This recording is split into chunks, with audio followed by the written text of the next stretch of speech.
আমি আমার সামনের যেহেতু গতকালকে ঘোষণা দিয়েছি বাচ্চা কাচ্চার উপস্থিতি দেখে আমি বুঝতে পারছি যে আলহামদুলিল্লাহ আমাদের বাচ্চারা, আমাদের শিশু কিশোররা আজকে বিশেষ খুতবা দেওয়ার জন্য এসেছে। আমিও তাদের জন্য প্রস্তুতি নিয়ে আসছি। ইনশাল্লাহ আমার যে সকল বাচ্চা কাচ্চারা আসছে, আলোচনার পরে তাদেরকে ইনশাল্লাহ আমি চকলেট খাওয়াবো ইনশাআল্লাহ, এবং তাদের জন্য গিফট আছে ইনশাআল্লাহ। আর আজকে যে বিষয়টি আমি আমার বাচ্চা কাচ্চাদের জন্য কথা বলতে চাই, আমি চাই দেশের প্রত্যেকটা মসজিদে মাসে ত্রৈমাসে এরকম চ্যাপ্টার ওয়ারি আগের জুমায় জানিয়ে দিয়ে শিশুদের জন্য, তরুণদের জন্য, কিশোরদের জন্য, বাচ্চাদের জন্য আলাদা আলোচনা করা হোক, যাতে এই বাচ্চারা বুঝতে পারে যে তাদের জন্য সমাজের যারা দায়িত্বশীল তারা ভাবেন, জেনারেল কথা কেবল বলেন না, সাবজেক্ট ওয়ারি তাদের জন্য কিছু দিক নির্দেশনা দেওয়া হয়। আমি আজকে শিশু এবং কিশোরদের জন্য যে আলোচনাটি রেডি করেছি সেটি মূলত রাসূল সাল্লাল্লাহু আলাইহি ওয়াসাল্লামের জীবনের শিশু কিশোরদের তারবিয়ার ধরন কি ছিল, এবং এটার সাথে নবী করিম সাল্লাল্লাহু আলাইহি ওয়াসাল্লামের হাদিসের সাথে কুরআনুল কারীম আমাদের জন্য কি ধরনের নির্দেশনা দেয়, সেইটার আলোকেই মূলত আজকে শিশু কিশোরদের জন্য কিছু কথা বলবো। আমি মূলত আজকে শিশুদের জন্য নবী করিম সাল্লাল্লাহু আলাইহি ওয়াসাল্লামের দেওয়া 12টি দিক নির্দেশনা, এই 12টি দিক নির্দেশনা আমি আমাদের শিশু কিশোরদের জন্য উপস্থাপন করব ইনশাআল্লাহ। কেননা আমরা বিশ্বাস করি যে আমাদের শিশু কিশোররা যেমন হবে, আগামীর প্রজন্ম, আগামীর বিশ্ব, আগামীর বাংলাদেশ তেমনই হবে। আমরা যদি চিন্তা করি আজকের শিশু কিশোররাই যারা মুসলিম, তারা ভবিষ্যতে উম্মার নেতৃত্ব দিবে, সুতরাং তারা আমাদের কাছে মহামূল্যবান, আল্লাহ রাব্বুল আলামিনের দেওয়া বিশেষ গিফট। সুতরাং উম্মার ভবিষ্যৎ নেতৃত্ব যারা দিবে তাদেরকে যদি আমরা এখন থেকে তৈরি করতে না পারি, তাহলে নেতৃত্বের ভালো খারাপ দুটোই যেরকম আছে, সেই খারাপটা পাবো, ভালোটা আমরা পাবো না। সেই হিসাবে আমি সংক্ষিপ্ত কিছু কথা বলবো, তবে তার আগে আমি দুটো আয়াতে কারিমার দিকে সকলের মনোযোগ আকর্ষণ করব। একটা হচ্ছে কুরআনুল কারীমের বিশেষ একটি আয়াত, সূরা আল ইমরান এর 164 নম্বর আয়াত। আরেকটি আয়াত হচ্ছে কোরআনের 4 নম্বর সূরা, সূরা নিসার 14 নম্বর আয়াত। এই দুটো আয়াতে আল্লাহ রাব্বুল আলামিন দুটো দিক উল্লেখ করেছেন। একটা হচ্ছে বিশ্ববাসীর জন্য, সেই বিশ্ববাসীর মধ্যে পুরুষ, নারী, শিশু, কিশোর, তরুণ, তরুণী, যুবক, যুবতী, শ্রমিক, মজুর, মালিক, সকল ধরনের মানুষ অন্তর্ভুক্ত। আল্লাহ রাব্বুল আলামিন তাদের জন্য বলছেন, তোমাদের জন্য রসুল প্রেরণটা এটা স্বয়ং আল্লাহ রাব্বুল আলামিনের পক্ষ থেকে একটা অনুগ্রহ ছিল। সুবহানাল্লাহ। আল্লাহ রাব্বুল আলামিন বলছেন, লাকাদ মান্নাল্লাহু আলাল মুমিনিনা ইয বা'আসা ফীহিম রাসূলাম মিন আনফুসিহিম ইয়াতলু আলাইহিম আয়াতিহি। আল্লাহ বলছেন, ঈমানদারেরা তোমরা একটুখানি কল্পনা করে দেখো, রসুল যিনি তোমাদের কাছে আসলেন, এই রসুল আসাটাই আল্লাহর পক্ষ থেকে তোমাদের জন্য একটা অনুগ্রহ। রাসূলুল্লাহ সাল্লাল্লাহু আলাইহি ওয়াসাল্লাম আসলেন, আসার পরে আল্লাহ রাব্বুল আলামিন বলছেন 3টা মৌলিক কাজ তিনি করেছেন। তোমরা আগের থেকেই ব্যবসা বুঝতে, আল্লাহ কোরআনে বলেছেন রিহলাতাশ শীতাই ওয়াস সাইফ, শীতের ব্যবসা কেমন হবে, গ্রীষ্মের ব্যবসা কেমন হবে, সিরিয়ার ব্যবসা কেমন হবে, ইয়ামেনের ব্যবসা কেমন হবে, ব্যবসা তোমরা বুঝতে। তোমাদের সাহিত্য চর্চাতেও পিছিয়ে ছিলে না তোমরা যুদ্ধ বিগ্রহ হয়ে এমন ধরনের সাহসিকতা দেখাতে যার নজির দুনিয়াতে দ্বিতীয় কেউ উপস্থাপন করতে পারবে না। গোত্রের মায়ায় শত শত লোক জীবন দিয়ে দিছে, যার সাথে কোনো আত্মীয়তার সম্পর্কও হয়তো নাই। সব ডেডিকেশন তোমাদের ছিল, কিন্তু আল্লাহ বলছেন লাকাদ মান্নাল্লাহু আলাল মুমিনিন, আল্লাহ ঈমানদারদের প্রতি অনুগ্রহ করেছেন। ইয বা'আসা ফীহিম রাসূলা, যখন আল্লাহ রাব্বুল আলামিন তাদের কাছে নবী প্রেরণ করেছেন, মিন আনফুসিহিম, আসমান থেকে আসে নাই, তাদের মধ্যে থেকেই, যেই মানুষটা তাদের মধ্যেই জন্মগ্রহণ করেছেন, তাদের মধ্যেই বেড়ে উঠেছেন, আল্লাহ বলছেন তাদের মধ্যে থেকে নবী প্রেরণ করা এইটা ইমানদারদের জন্য একটা বিশেষ নিয়ামত ছিল। আল্লাহ বলছেন ইয়াতলু আলাইহিম আয়াতিহি, তিনি তাদের কাছে আল্লাহর আয়াত তেলাওয়াত করেছেন। ওয়ায়ুযাক্কিহিম, আর ওই মানুষগুলাকে বিশুদ্ধ করে ফেলেছেন, ওই মানুষগুলাকে পবিত্র বানাই দিয়েছেন, তাজকিয়া করে দিয়েছেন। ওয়ায়ুআল্লিমুহুমুল কিতাবা ওয়াল হিকমা, কেবল কোরআন তেলাওয়াতই করেন নাই, তাদেরকে হিকমা শিক্ষা দিয়েছেন এবং তাদের কাছে এই কিতাব শিক্ষা দিয়েছেন। আল্লাহ বলছেন ওয়াইন কানু মিন ক্বাবলু লাফি যালালিম মুবিন, আর জেনে রাখো এর আগে তোমরা সুস্পষ্ট ভ্রান্তির মধ্যে ছিলে, জানতে না দিন কি, জানতে না আত্মা কেমনে পরিষ্কার করতে হয়, জানতে না কিতাব কি, জানতে না আল্লাহর বিধান কি। আল্লাহ বলছেন তোমাদের মধ্যে থেকেই আল্লাহ পয়গম্বর প্রেরণ করে তোমাদের মৌলিক এই চারটা পরিবর্তন করায় দিয়েছেন। ভেবে দেখো এটা আল্লাহ রাব্বুল আলামিনের কত বড় নিয়ামত। অতএব রসুল আসা, নবী রাসূলের দিক নির্দেশনা, এইগুলো আল্লাহ রাব্বুল আলামিনের পক্ষ থেকে নিয়ামত, এটা মনে রাখতে হবে সকলের জন্য। যে আমাদের নবী আসছেন, আল্লাহ রাব্বুল আলামিন রাসূল প্রেরণ করেছেন, এটা আমাদের জন্য নিয়ামত। আল্লাহ এরপরে বলছেন রাসূল সাল্লাল্লাহু আলাইহি ওয়াসাল্লাম যে আসলেন, তিনি তোমাদেরকে তেলাওয়াত শিখালেন, তাজকিয়া শিখালেন, তোমাদেরকে হিকমা শিখালেন। আল্লাহ রাব্বুল আলামিন তোমরা সকলে গাফেল ছিল, সেখান থেকে আল্লাহ রাব্বুল আলামিন হেদায়েতের রাস্তায় তোমাদেরকে তুলে দিলেন। এখন তুমি বাহাদুরি করে মনে করতেছো আসছেন উনি, কবুল করব কি না করব এটা আমার ব্যাপার। আল্লাহ তাদের জন্য সতর্ক করে বলছেন ওয়ামান ইয়াসিল্লাহ ওয়া রাসূলাহু, জেনে রাখো যারা আল্লাহর সুস্পষ্ট বিধান আসার পরেও, আল্লাহর হুকুম চলে আসার পরেও আল্লাহ এবং তার রসুলের বিধান থেকে যারা মুখ ফিরায় নিবে, বিরোধিতা করবে, আল্লাহ রাব্বুল আমিন বলছেন আল্লাহ এবং তার রসুল থেকে যারা সরে যাবে, ওয়ায়াতাআদ্দা হুদুদাহু, আর আল্লাহ তার যে বাউন্ডারি দিয়েছেন ওই বাউন্ডারি থেকে সীমা লঙ্ঘন করবে, ইউদখিলুহু নারান খালিদান ফিহা ওয়া লাহু আযাবুম মুহিন, বাঁচার কোনো রাস্তা থাকবে না। রসুলের নির্দেশনা জানার পরে, হুকুম বুঝার পরে, সুন্নত তোমার কাছে পরিষ্কার হয়ে যাওয়ার পরে, আল্লাহর বিধানের ব্যাপারে তোমার জ্ঞান আসার পরেও তুমি যদি ইচ্ছাকৃতভাবে আল্লাহ এবং তার রসুলের অবাধ্যতা করো আর আল্লাহর সীমাকে অতিক্রম করে গায়ের জোরে নিজের জীবন চালাও, আল্লাহ বলছেন আমিও গ্যারেন্টার হলাম তোমাকে আযাবুম মুহিন, এইরকম জাহান্নামের মধ্যে ঢুকাবো। তাহলে রসুল যেরকম আমাদের জন্য নিয়ামত, তার বিধিবিধান, তার হুকুম জানার পরে, জানতাম না ভিন্ন কথা, স্পষ্ট হয়ে গেছে শরীয়ত, আল্লাহ তার হুদুদ আমাকে জানাই দিছেন, কিন্তু তারপরেও তুমি যদি ওই হুদুদকে অতিক্রম করো, আল্লাহ বলছেন তাহলে তোমার জন্য খবর আছে। আমি আমার প্রিয় মুসল্লিয়ানে কেরাম, প্রিয় তরুণ কিশোর, তাদের জন্য বলবো, জানতাম না একরকম বিষয়, কিন্তু এখন জেনে ফেলেছি, বিধান আমার কাছে পরিষ্কার, আজকে থেকে শুনে ফেললাম, আগে এটা বুঝতাম না, এরপরের থেকে যদি অবাধ্যতা করি তাহলে আমাদের পরিণাম ভালো হবে না খারাপ? ভালো করে বলেন, ভালো না খারাপ? জানতাম না ভিন্ন কথা। এই জন্য আমি আমার ভূমিকায় দুটো জিনিস আগে জানিয়ে রাখলাম, যে আল্লাহ রাব্বুল আলামিন উপহার হিসাবে আমাদেরকে পয়গম্বর দিয়েছেন, এই পয়গম্বরের বিধিবিধান জানার পরে যদি সেখান থেকে মুখ ফিরায় নেই তাহলে কিন্তু খবর আছে, তাহলে খবর আছে।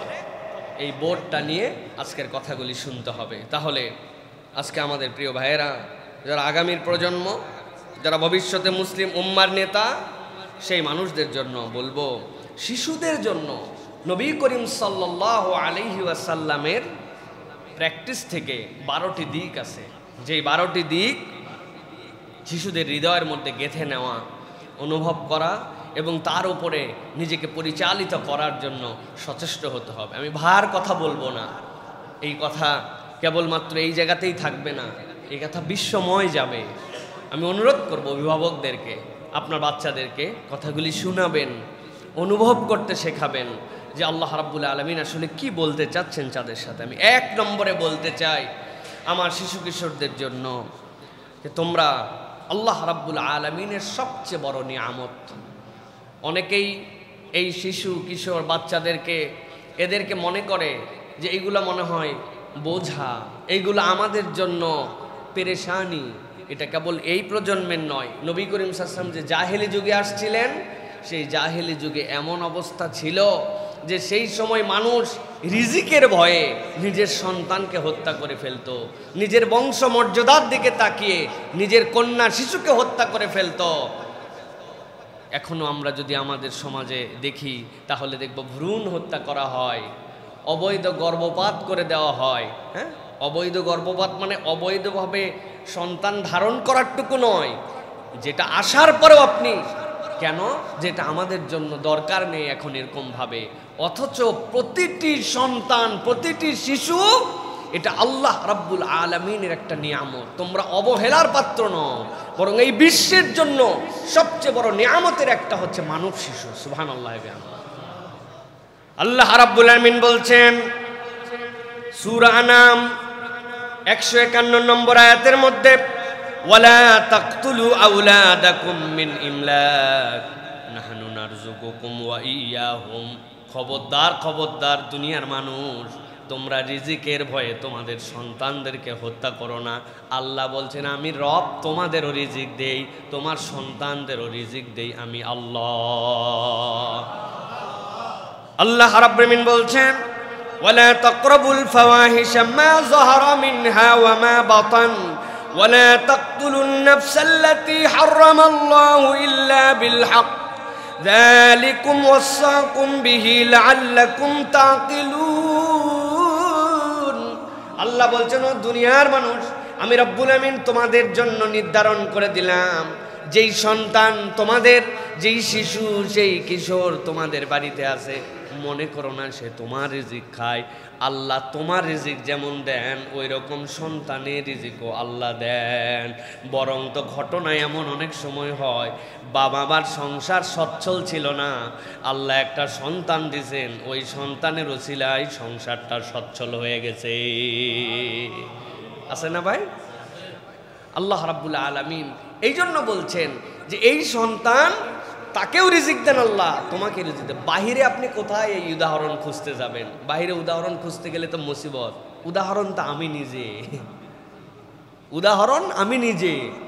আল্লাহ রাব্বুল আলামিন আমার সন্তান যখন বাড়াইছেন, এই বাচ্চাগুলা, এই মেয়েগুলি, এবং আমার বিবাহের পরে আর আগের জীবন, আসমান আর জমিনের মধ্যে পার্থক্য। আল্লাহ করতে কেমনে রিজিক দিছেন এইটা আমি হিসাব দিয়ে মিলাতে পারবো না। সুতরাং এই সন্তান, এই পরিবার, এগুলো আমাদের জন্য রিজিক। সুবহানাল্লাহ। এক একজন বাচ্চা হয়েছে আমার, আর এক একটা নিয়ামত আমার জীবনে আল্লাহ রাব্বুল আমিন যুক্ত করে দিয়েছেন। আপনাদের কাছে সেইগুলি এত খোলামেলা বলার মতো সময় নাই, কিন্তু আমি নিজেই উদাহরণ। 8,500 টাকা বেতন, 7,500 টাকা বাড়ি ভাড়া ঢাকা শহরে। আপনি চিন্তা করতে পারবেন? তাহলে আমি চুরি করে চলতাম? 1,000 টাকা দিকে একটা মানুষের চলে? 8,500 টাকা ফিক্স বেতন আর 7,500 টাকা হচ্ছে বাড়ি ভাড়া। কেমনে চলি তাহলে? আল্লাহ রাব্বুল আলামিন এরপরে সন্তান দিলেন, এরপরে কেমনে যেন রিজিক আমারে ধাবরায়। আমি রিজিক ধাবরাই না, রিজিক আমারে ধাবরায়। সুতরাং আল্লাহ রাব্বুল আমিন বলছেন নাহনু নারযুকুকুম ওয়া ইয়াহুম। বেকল তুই খাইয়ে চিন্তা করিস আমি বাচ্চা থাকলে আমার কি হবে না হবে। আল্লাহ বলছেন আমি তোকেও খাওয়াই, তোর বাচ্চাকেও খাওয়াই। সুবহানাল্লাহ। প্রিয় ভাইয়েরা, আল্লাহ বলছেন ওয়ালা তাকরাবুল ফাওয়াহিশা মা যাহারা মিনহা ওয়া বাতান। খবরদার এই শিশু কিশোররা, তরুণরা, তোমরা খবরদার খারাপের কাছে যেও না। গোপনীয় প্রকাশ্য কোনো ফাহেশার সাথে সম্পৃক্ত হওয়া যাবে না। যেখানে অশ্লীলতা, অসভ্যতা, তার সাথে যেতে পারে না। মুসলিম তরুণ, মুসলিম কিশোর মজা করেও কনসার্টে যেতে পারে না, মজা করেও গান বাজনায় যেতে পারে না, ফান করেও সিনেমা দেখতে পারে না। ফাহেশা যেখানে, তরুণ এবং কিশোরদের সম্পর্ক সেখানে থাকবে না। আল্লাহ বলছেন ওয়ালা তাকতুলুন নাফসাল্লাতী হারামাল্লাহু ইল্লা বিল হক। একটা প্রাণকে তুমি হত্যা করতে পারবে না, কেবল মানব শিশু না, কোনো প্রাণকেই তুমি হত্যা করতে পারবে না। রাস্তার পাশ দিয়ে যায়, গাছের পাতা একটা বেরিয়ে আসে, টুপ করে একটু টেনে ছিঁড়ে নিয়ে ছিঁড়তে ছিঁড়তে চলে গেল। এইটুক পর্যন্ত নিষেধ, সে তাসবিহ করে, তুমি কেন অযথায় এই প্রাণের পাতাটুকু তুমি ছিঁড়ে ফেললা? কোনো কারণ নাই, পা দিয়ে যাচ্ছে আর দাঁড়ায় আছে আর চা খাচ্ছে, নিচে যেগুলো পিঁপড়া আছে ওইগুলো পা দিয়ে ডলে ডলে মারতেছে, আপনার তো সে ডিস্টার্ব করতেছে না, সুতরাং আপনি তাকে হত্যা করতে পারবেন না। আল্লাহ বলছেন আল্লাহর হক হুকুম ছাড়া, বৈধ কারণ ছাড়া একটা প্রাণকেও তুমি হত্যা করতে পারবে না, এটা আল্লাহ রাব্বুল আমিন তোমার থেকে হারাম করেছেন। আল্লাহ বলছেন যালিকা ওয়াসাকুম বিহি লাআল্লাকুম তাকিলুন, এটা আল্লাহর পক্ষ থেকে তোমাদের জন্য নির্দেশনা, আল্লাহর পক্ষ থেকে ওসিয়ত, আশা করি তোমরা অনুভব করতে পারবা। প্রিয় তরুণ এবং কিশোরেরা, আমি আপনাদের জন্য বলবো, এই যে ভিডিও গেম খেলেন, যেই গেমের মধ্যে বিনা কারণে সারাদিন একজনকে মারতেছেন, এই যে ক্রুয়েলিটি তৈরি হচ্ছে, ইসলাম এটার থেকেও আপনাদেরকে সরতে বলে। আপনি ক্রুয়েলিটির সাথে যুক্ত হতে পারবেন না। তিনজন মিলে খেলছেন, একজন এখানে বলতেছে, আরেকজন পাশ থেকে বলছে মার মার মার, ডানে ডানে বামে বামে, এই যে নির্দেশ দিয়ে দিয়ে যে ক্রুয়েলিটি ভিতরে তৈরি হচ্ছে, আল্লাহ এইটাও পছন্দ করেন না। সুতরাং এই আয়াতের এটা একটা ফাইন্ডিংস যে আমরা এমন হারাম অসভ্যতা, যেটা চোখে দেখা নিষেধ, ফোনেও দেখব না, ডিভাইসেও দেখব না, যেটা আমাদের জন্য প্র্যাকটিস বাহিরে নিষেধ, ওইটা খেলার ছলেও সেই খেলা আমরা খেলবো না, ওই গেম আমরা খেলবো না, ওই গেমের সাথে আমার সম্পর্ক থাকবে না, যেখানে শিশু মন, কিশোর মনের মধ্যে ক্রুয়েলিটির প্রভাব ফেলে। যারা এগুলো আবিষ্কার করে আমাদেরকে দিছে, আমাদের কাছে অস্ত্র নাই, আমাদের বৈধ অস্ত্র রাখার নিয়ম নাই, সকলের সামর্থ্য অনুযায়ী সেটা নিতে পারে না, কিন্তু ইউরোপ আমেরিকায় ওইগুলা খেলাও আছে, আবার অস্ত্র রাখতে দেয় মাঝে মাঝে। এই জন্য দেখেন না, একজন 20 জনকে মারছে, স্কুলের মধ্যে ব্রাশ ফায়ার করে দিছে, শেষে নিজেকে হত্যা করছে। এইগুলো ঘটনা প্রত্যেক দিন ঘটে। আজকে তারা ভিকটিম হচ্ছে, আজকে বলতেছে কোকেন, মাদক এইগুলা তারা নিতে দিবে না, অথচ বার খুলে রেখে দিয়েছে। ম্যারিজুয়ানা সেইটাকে হচ্ছে, গাঁজাকে তারা বৈধতা দিয়ে রাখছে, মানুষ অ্যাডিক্টেড হচ্ছে। এখন যেটা বসতেছে তারা, আল্লাহ এটা নবী করিম সাল্লাল্লাহু আলাইহি ওয়াসাল্লামকে 1500 বছর আগে বুঝিয়ে দিয়েছেন। অতএব ইসলামের বিউটি অনুযায়ী আমরা আমাদের সন্তান যারা শিশু কিশোররা, তারা ভাববেন যে আমরা এই উম্মার সম্পদ, পরিবারের নিয়ামত, তাদের মূল্যায়ন আছে, তবে এই মানুষগুলার দায়িত্বর জায়গা, তারা ফাহেসার সাথে যুক্ত হবে না, অসভ্যতার সাথে যাবে না, কখনো এমন কোনো কাজ করবে না যেটা আল্লাহ এবং তার রাসূল পছন্দ করেন। এটা 1 নম্বর দিক। তাহলে বলেছি যে আল্লাহর সবচেয়ে বড় নিয়ামত এই শিশু কিশোর, আমাদের সন্তানরা, আল্লাহ যেন তাদেরকে কবুল করেন। প্রিয় ভাইয়েরা, নবী করিম সাল্লাল্লাহু আলাইহি সাল্লাম বলেছেন, কিয়ামতের দিনে আমলনামা নিয়ে যারা উঠবে, ভালো করে শোনেন কিশোররা, আমার তরুণরা, আমলনামা নিয়ে যখন উঠবে, এই আমলনামায় 3টা ভাগে বিভক্ত হয়ে যাবে। এর একটা হচ্ছে ইমানদার, তাদেরকে আলাদা করে রাখা হবে, আরেকটা হচ্ছে কাফের মুশরিক, তাদেরকে আলাদা করে দেওয়া হবে। বিনা হিসাবে যারা জাহান্নামে যাবে, এদের মধ্যে হচ্ছে কাফের মুশরিকেরা। আর বিনা হিসাবে যারা জান্নাতে যাবে, ইমানের সাথে আমলে সলে তওবা নিয়ে আসছে, এই মানুষদেরকে আল্লাহ বিনা হিসাবে দিবেন। আর ইমানদারদের মধ্যে আরেকটা গ্রুপ থাকবে, যে এই গ্রুপের হিসাব হবে, তারপরে তাদের জান্নাত জাহান্নাম নির্ধারিত হবে, জাহান্নামের পানিশমেন্ট হতে পারে, এরপর আল্লাহ জান্নাতে দিবেন। কিন্তু বিনা হিসাবে যারা জাহান্নামে, কোনো হিসাব নাই, ওদেরকেও আল্লাহ একটা প্রশ্নে জাহান্নামের সামনে দাঁড় করাবেন, দাঁড় করে জিজ্ঞাসা করবেন, ও ইজাল মাউউদাতু সুইলাত বিআইয়ি যামবিন কুতিলাত। জাহান্নামে তো যাবি, কিন্তু যাওয়ার আগে বলে যা যে কেন ছোট ছোট শিশুগুলিকে ওই বেলায় তাদেরকে হত্যা করা হয়েছিল। জাহান্নামে যাবি, কিন্তু এটা একবার জানায় যা। তোদের এই দুঃসাহসকে দিয়েছিল যে ভ্রূণ হত্যা করা, ছোট কন্যা শিশু হত্যা করা, পেটের থেকে চেক করে আপনার পছন্দের বাচ্চা না হলে আপনি সেটাকে গর্ভপাত করায় ফেলা, এই অধিকার তোমাকে কে দিয়েছিল? ইজাল মাউউদাতু সুইলাত বিআইয়ি যামবিন কুতিলাত, কোন অপরাধে তাদেরকে হত্যা করছিলে। জাহান্নামে যাবি, কিন্তু তার আগে এটা বলে যা। জাহান্নামে যে যাবেই, তারা আবার এটা জিজ্ঞাসা করার করেন আল্লাহর রাগ, আল্লাহর গোসা যে এই শিশুদেরকে সে মূল্যায়ন করে নাই।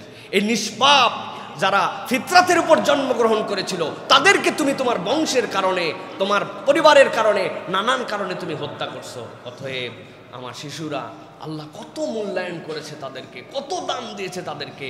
আমরা হেলা ফেলার পাত্র নয়, আল্লাহর দেওয়া একটা নিয়ামত এই দুনিয়ার বুকে আমরা, সুবহানাল্লাহ। এটা 1 নম্বর প্রসঙ্গ। প্রিয় ভাইয়েরা, 2 নম্বরে আল্লাহ রব্বুল আলামিন সব দেখেন, এই ফিলটা আপনাদের হৃদয়ের মধ্যে ঢুকাতে হবে। আল্লাহ রাব্বুল আলামিন সব দেখেন। এটা হচ্ছে একজন শিশু কিশোরের বিল্ড আপ হওয়ার সময় তার আত্মার মধ্যে গেঁথে নেওয়া সবচেয়ে বড় আইটেম। আল্লাহ রাব্বুল আলামিন এ প্রসঙ্গে মনে হচ্ছে যেন বাচ্চাদের জন্যই আল্লাহ বলছেন। আল্লাহ হযরত লুকমান আলাইহিস সালামকে দিয়ে ইয়া বুনাইয়া সম্বোধনে এই জিনিসটি বাচ্চাদেরকে শিখিয়েছেন। আল্লাহ রাব্বুল আলামিন বলছেন হযরত লুকমান আলাইহিস সালামের কথা, কিন্তু এত গুরুত্বপূর্ণ কথা আল্লাহ নিজের কালাম বানায় সেটা কোরআনের মধ্যে দিয়েছেন। আল্লাহ বলছেন ইয়া বুনাইয়া ইন্নাহা ইন তাকু মিসকালা হাববাতিন মিন খারদালিন ফাতাকুন ফি সাখরাতিন আও ফিস সামাওয়াতি আও ফিল আরদি ইয়াতি বিহাল্লাহ ইন্নাল্লাহা লাতীফুন খাবীর। আল্লাহ রাব্বুল আমিন বলছেন হযরত লোকমান তার সন্তানকে বলছেন ইয়া বুনাইয়া, ও আমার ছোট্ট শিশু শোনো, ও আমার সন্তান, ও আমার গোলাম, ও আমার আদরের প্রিয় পাত্র, শোনো শোনো, আমি তোমার কাছে বলতেছি একটা উদাহরণ দিয়ে। কি উদাহরণ? ইনতাকু মিসকালা হাববাতিন মিন খারদাল, যদি এটার পরিমাণ হয় একটা সরিষা দানার মতো, কিন্তু ওই সরিষা দানাটা বাহিরে নাই, ওই সরিষা দানাটা আছে ফাতাকুন ফি সাখরাতিন, ওইটা আছে একটা শিলাখণ্ডের ভিতরে। ছোট্ট একটা সরিষা দানা, বাহিরে না, সেটাও আবার শিলাখণ্ডের ভিতরে। একটা শিলা পিটায়া ভাঙ্গায়া খোলা যায় না, এত শক্ত এত মজবুত। আল্লাহ রাব্বুল আমিন বলছেন এর সাথে সাথে আবার লোকমান তার সন্তানকে বলতেছে অথবা সামাওয়াত, আসমানের ভিতরে জমিনের ভিতরে আছে একটা সরিষা দানার খণ্ড, কিন্তু জেনে রাখো ওই যত ছোটই হোক আর যতই বড়ই হোক ইয়াতি বিহাল্লাহ, সেটা আল্লাহর নজরের মধ্যে আছে। এরপর আল্লাহ দুই শব্দে নিজের পরিচয় দিয়েছেন, ইন্নাল্লাহ লাতীফুন খাবীর। লাতীফ মানে সূক্ষ্মদর্শী। আপনি জুম যত করতে পারেন, মাইক্রোস্কোপ যত করতে পারেন, মাইক্রোস্কোপের শেষ যেখানে দুনিয়ার পাওয়ারে, আল্লাহর দেখা শুরু সেখানে। সুবহানাল্লাহ। আর আল্লাহ বলতেছেন খাবীর। খাবীর মানে কি জানেন? খুব অবহিত, খালি অবহিত না, খাবীর খুব অবহিত, লতীফ সূক্ষ্মদর্শী। অতএব আমার প্রিয় তরুণ কিশোর, আপনার হৃদয়ে এটা নিয়ে বড় হতে হবে যে আমি গোপনে অনেক কিছু করতে পারি, লেপের নিচে করতে পারি, পার্সোনাল রুমে করতে পারি, পার্সোনাল ল্যাপটপে করতে পারি, বাথরুমের ভিতরে ঢুকে করতে পারি। ভাবছি কেউ দেখে না, কিন্তু আপনার হৃদয়ের মধ্যে এটা জাগরুক রাখতে হবে যে লুকিয়ে কিছুই করা যায় না, যা করি সব দেখেন কে? তরুণ কিশোররা বলেন দেখেন কে? আল্লাহ। অতএব সব কিছু আল্লাহ করেন। হযরত ইবনে আব্বাস রাদিয়াল্লাহু তাআলা আনহু বলছেন আল্লাহর নবী আমাকে একদিন এসে বললেন, এই ইবনে আব্বাস, আল্লাহকে স্মরণ করো, আল্লাহ তোমাকে রক্ষা করবেন। সুবহানাল্লাহ। তুমি আল্লাহকে স্মরণ করো, আল্লাহ তোমাকে রক্ষা করবেন। মানে বুঝছেন?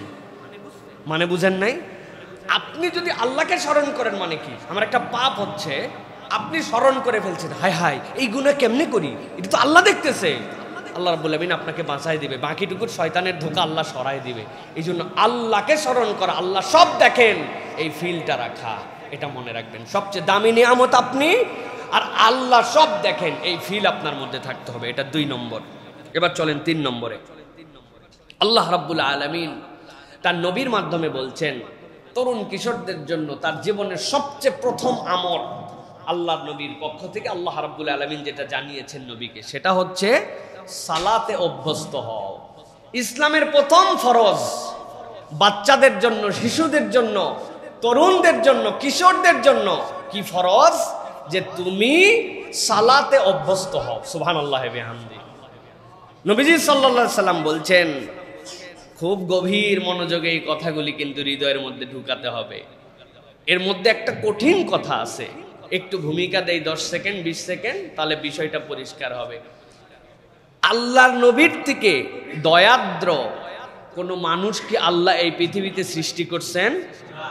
নবী ছাড়া আর কেউ কি রহমাতুল্লিল আলামিন? অন্য কোন নবী রহমাতুল্লিল আলামিন?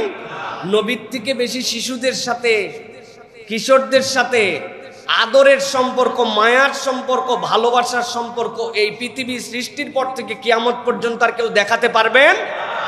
একমত? তাহলে চলেন এবার দেখেন ভিন্ন ডাইমেনশন। নবীজি বলছেন মুরু আউলাদাকুম বিসসালাতি ওয়া হুম আবনাউ সাবঈ সিনিন।